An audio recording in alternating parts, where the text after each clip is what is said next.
Hello दोस्तों, इस video में हम इंडिया के सबसे बड़े bank state bank of India जो कि गवर्नमेंट सेक्टर का बैंक है, इसके सेविंग्स अकाउंट्स को हम कंपेयर करेंगे इंडिया के सबसे बड़े private sector bank HDFC bank के सेविंग्स अकाउंट्स के साथ में। दोस्तों, ये दोनों ही सेविंग्स अकाउंट्स को हम आपस में कंपेयर करके ये देखेंगे कि आप लोगों के लिए ये दोनों ही सेविंग्स अकाउंट्स में कौन सा सेविंग्स अकाउंट्स आप लोगों को ओपन करवाना चाहिए। इसके अलावा इन दोनों बैंकों में से कौन से बैंक में आप लोगों का पैसा सबसे ज्यादा सुरक्षित रहता है। दोस्तों, वीडियो को बिल्कुल भी स्किप मत करिएगा क्योंकि ये पूरा वीडियो मैंने बहुत ही स्टडी करके बनाया है। तो चलिए इसी के साथ में वीडियो शुरू करते हैं। हेलो दोस्तों, जैसा कि आप लोग जानते हैं कि state bank of India government sector का बैंक है और ये इंडिया का नंबर 1 बैंक है। वहीं पर एचडीएफसी बैंक की बात करें तो ये भी प्राइवेट सेक्टर बैंक है, ये भी इंडिया का नंबर 1 बैंक है। अगर हम प्राइवेट सेक्टर की बात करें तो दोस्तों अब हम देख लेते हैं कि इन दोनों बैंकों में आप लोगों का पैसा कितना ज्यादा सुरक्षित रहता है। दोस्तों, तो जानकारी के लिए मैं आप लोगों को बता दूं कि ये दोनों ही बैंक डीआईसीजीसी से इंश्योर होते हैं। डीआईसीजीसी जो कि आरबीआई की एक सब्सिडी बॉडी है, जिसके अंतर्गत हर बैंक के हर कस्टमर को 5 लाख रुपए तक का इंश्योरेंस प्रोवाइड करती है ये कंपनी। दोस्तों, यहाँ पर अगर इन दोनों ही बैंकों में से कोई भी एक बैंक डूब जाता है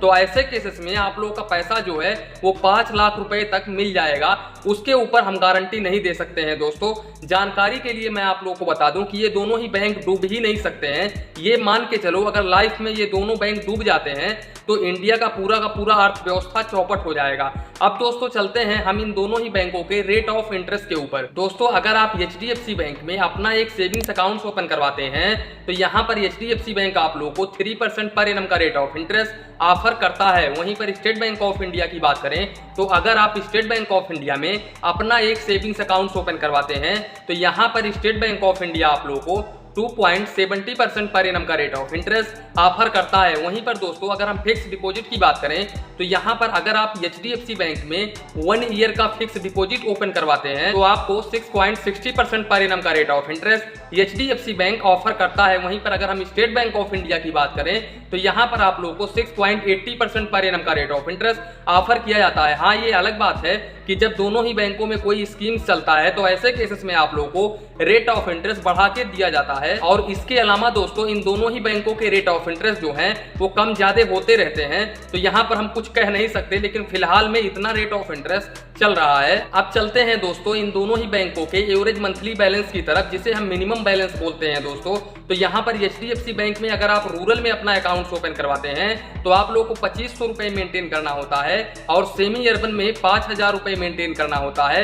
वहीं पर अर्बन और मेट्रो सिटीज की बात करें तो यहाँ पर आप लोगों को 10,000 रुपए मेंटेन करना होता है, जबकि स्टेट बैंक ऑफ इंडिया में आप लोगों को एक भी रुपीस मेंटेन नहीं करना होता है। हाँ, ये अलग बात है कि जब आप स्टेट बैंक ऑफ इंडिया के किसी भी ब्रांच में अपना एक सेविंग्स अकाउंट ओपन करवाने के लिए जाते हो तो यहाँ पर आप लोगों से इंश्योरेंस पर पैसा लिया जाता है, इंश्योरेंस काटा जाता है, वो भी बिना आप लोगों से पूछे, बिना आप लोगों की मर्जी से। जबकि एचडीएफसी बैंक में ऐसा बिल्कुल भी नहीं होता है। दोस्तों, एचडीएफसी बैंक में किसी भी प्रकार का कोई भी इंश्योरेंस बगैर आपके मर्जी के नहीं काटा जाता है। अब इसके अलावा दोस्तों अगर हम एटीएम कार्ड चार्जेस को डिस्कस करें तो यहाँ पर मैं आप लोगों को बता दूं कि अगर आप एचडीएफसी बैंक में अपना एक सेविंग्स अकाउंट ओपन करवाते हैं तो यहाँ पर आप लोगों को एटीएम कार्ड के ऊपर 150 रुपीज प्लस जीएसटी देना होता है। इसके अलावा अगर हम स्टेट बैंक ऑफ इंडिया की बात करें तो यहाँ पर आप लोगों को 125 रुपीज प्लस जीएसटी चार्जेस देना होता है। अब इसके अलावा दोस्तों अगर हम काउंट ऑफ ट्रांजैक्शन की बात करें तो यहाँ पर मैं आप लोगों को बता दूं कि स्टेट बैंक ऑफ इंडिया के एटीएम से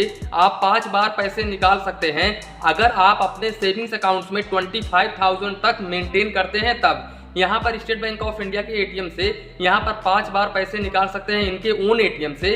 इसके अलावा अदर बैंक के एटीएम से आप 5 बार पैसे निकाल सकते हैं। वहीं पर मेट्रो सिटी में आप 3 बार पैसे निकाल सकते हैं। ये फाइनेंशियल और नॉन फाइनेंशियल दोनों पे है। वहीं पर अगर हम एचडीएफसी बैंक की बात करें तो यहाँ पर एचडीएफसी बैंक के डेबिट कार्ड से आप 5 बार पैसे निकाल सकते हैं एचडीएफसी बैंक के ओन एटीएम से। दोस्तों, इसके अलावा अदर बैंक के एटीएम से आप 5 बार पैसे निकाल सकते हैं। 3 ट्रांजेक्शन आप मेट्रो सिटी में कर सकते हैं, फाइनेंशियल और नॉन फाइनेंशियल दोनों में। दोस्तों, अब इसके अलावा दोस्तों इन दोनों ही बैंकों के सेविंग्स अकाउंट में आप लोगों को 25 पेज का चेकबुक बिल्कुल फ्री पे प्रोवाइड किया जाता है पर फाइनेंशियल ईयर। इसके अलावा अगर आप एडिशनल चेकबुक लेना चाहते हो तो यहाँ पर अगर आप एचडीएफसी बैंक में एडिशनल चेकबुक लेते हो तो ऐसे केसेस में आप लोगों को 25 पेज का 100 रुपए चार्जेस देना होगा। और अगर आप सीनियर सिटीजन के कैटेगरी में आते हो तो ऐसे केसेस में आप लोगों को 75 रुपीज चार्जेस देना होगा। वहीं पर अगर हम स्टेट बैंक ऑफ इंडिया की बात करें तो यहाँ पर अगर आप चेकबुक एडिशनल लेना चाहते हो तो ऐसे केसेस में आप लोगों को 25 पेज का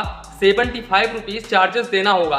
अब दोस्तों जेन्युइनली इनके सर्विसेज को डिस्कस कर लेते हैं। तो दोस्तों यहाँ पर HDFC बैंक का मोबाइल बैंकिंग एप्लीकेशन काफी शानदार एप्लीकेशन है दोस्तों। यहाँ पर SBI योनो भी शानदार है, मैं ये नहीं कह रहा हूँ कि शानदार नहीं है, लेकिन जितने फीचर्स आप लोगों को HDFC बैंक के मोबाइल बैंकिंग एप्लीकेशन में मिल जाता है उतना फीचर्स आप लोगों को योनो SBI में नहीं मिलता है दोस्तों। ये हम कह सकते हैं कि यहाँ पर थोड़ा डिफरेंट है। इसके अलावा इंटरेस्ट रेट में भी थोड़ा डिफरेंट है, इसके साथ साथ डेबिट कार्ड चार्जेस में भी थोड़ा डिफरेंट है। अब यहाँ पर आप लोग को ये डिसाइड करना है कि आप लोग किस बैंक में अपना एक सेविंग्स अकाउंट ओपन करवाना पसंद करेंगे। तो दोस्तों इसी के साथ में वीडियो समाप्त करते हैं।